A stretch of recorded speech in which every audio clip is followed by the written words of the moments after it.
പിതാവിന്റെയും പുത്രന്റെയും പരിശുദ്ധാത്മാവിന്റെയും നാമത്തിൽ തനിക്ക് സ്തുതി.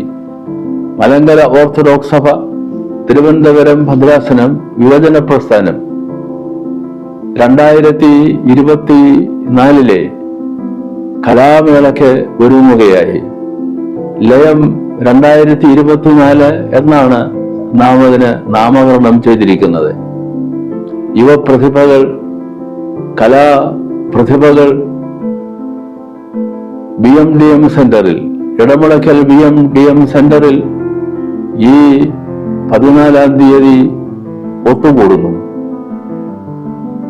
ഈ ലയം 2024 കലാമേളയ്ക്ക് എല്ലാ അനുഗ്രഹങ്ങളും ആശംസകളും നേരുന്നു. യേശുക്രിസ്തുവിന്റെ നാമം മഹത്വപ്പെടട്ടെ ഈ സംഗമം വഴിയായി എന്ന് പ്രാർത്ഥിക്കുന്നു.